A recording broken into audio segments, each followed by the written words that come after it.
Et bonjour, c'est Karine Morer, dans mon magnifique jardin. Alors aujourd'hui, j'avais envie tout simplement de partager avec toi à quel point la conscience s'incarne et s'éprouve et se goûte dans chacune des cellules. Moi, je suis une ancienne addicte, une boulimique de plein d'ouvrages de développement personnel. Pendant 15 ans ou 10 ans, je me suis totalement absorber, ingurgiter tout plein de choses au niveau spirituel, au niveau développement personnel, au niveau psy, enfin voilà, tous ces trucs-là. Et aujourd'hui, je ne lis plus rien. Voilà, je ne lis plus rien. Pourquoi? Parce que je suis passée en fait tout simplement de la pensée à l'éprouver. C'est-à-dire que la conscience doit passer vraiment par la matière pour pouvoir en dire quelque chose, qu'il y ait une cohérence entre un verbe, ce que je suis en train de vous dire, et ce qui m'anime. Eh bien, il y a un chemin, hein, il y a un chemin qui est un éprouvé, qui est une conscience qui doit descendre en fait. La pensée doit prendre appui vraiment sur un éprouvé de la cellule.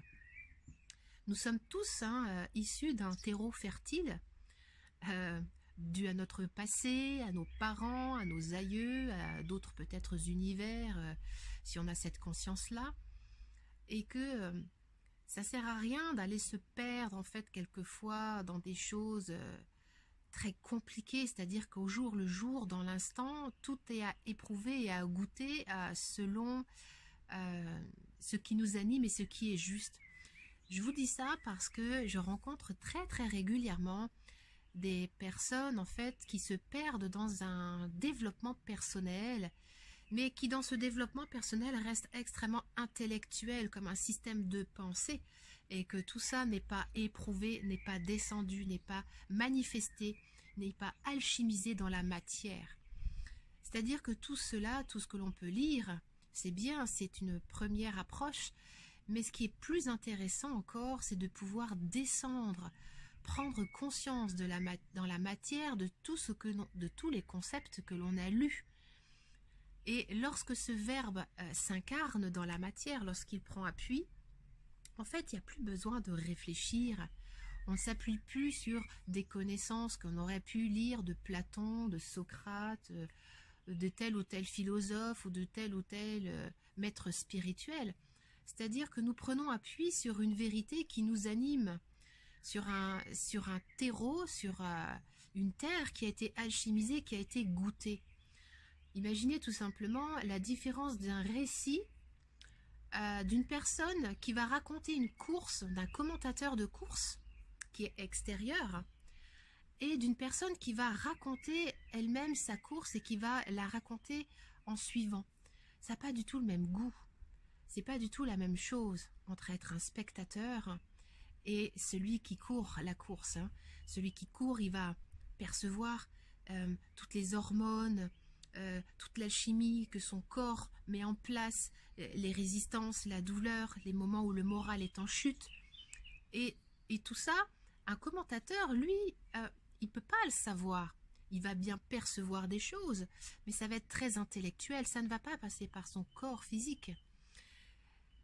Voilà, donc j'avais vraiment envie de partager avec vous le fait que quelquefois, eh bien, on se noie dans un peu trop de bouquins, de concepts intellectuels, et que souvent notre ego, notre orgueil spirituel s'en empare pour nous donner c'est comme ça qu'il faut faire.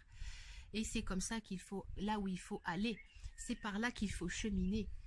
C'est pas par là qu'il faut aller. C'est pas par là. En fait, les livres, très souvent, de ma propre expérience, nous éloignent du cœur de source. Le cœur de source, le cœur, le corps, c'est de ramener en fait une conscience vivante et de passer par l'éprouvé de la matière. Euh, Tout est une façon de goûter, que ce soit le fait d'être un parent, le fait de vivre en couple. Ça, ce sont des expériences à incarner une séparation, un deuil, un divorce, la naissance d'un enfant, faire construire une maison. Tout est, tout dans notre vie est fait pour nous faire prendre conscience de ce que nous sommes et du goût que nous avons. Et rien ne sert en fait quelquefois d'aller se perdre en fait dans plein de choses à l'extérieur, plein de connaissances. Nous avons une connaissance à l'intérieur qui sait. Voilà, nous avons une connaissance qui, lorsque nous on accepte de se mettre au point zéro, justement ne plus rien savoir avec notre tête, il y a une connaissance en fait à ce moment-là qui peut totalement se dire et se livrer. Voilà. Pas besoin de se gaver le cerveau pour être tout ça. Souvent juste être dans le silence, se placer dans la base, dans le bassin, comme je suis là sur ma chaise assise, et puis d'écouter par exemple les oiseaux qui sont en train de chanter dans mon jardin. Voilà, de juste laisser notre être infini s'éprouver, se goûter dans l'instant présent, sans vouloir faire quoi que ce soit, sans vouloir atteindre quoi que ce soit. Être dans un éprouvé de l'instant. Et puis sentir effectivement que ce mental va avoir envie de batailler, de venir, de prendre d'assaut notre tranquillité, mais d'être consciente, et conscient de ça, que ça aussi, mais de ramener au cœur de source, de ramener dans ce cœur, dans ce centre, dans cet alignement, dans cette verticalité, dans ce que nous sommes profondément. Voilà. Et juste nous laisser goûter la vie dans l'instant présent. Et que dans cet instant, il n'y a pas de pensée. L'ego s'efface, les pensées s'effacent. Et une technique très simple pour lâcher vraiment la sphère mentale, c'est de rentrer dans le bassin, aller à l'opposé, aller totalement à l'opposé, rentrer en conscience vivante dans son bassin, dans ses racines, dans son sexe, dans ses pieds, dans ses ischions, dans le côté douillet. Et de plusieurs fois par jour faire cette introspection, de venir à la maison, de rentrer, pour que ça devienne vraiment une habitude d'habiter son corps en conscience et de pouvoir traverser eh bien, ce que la vie nous amène à vivre en conscience.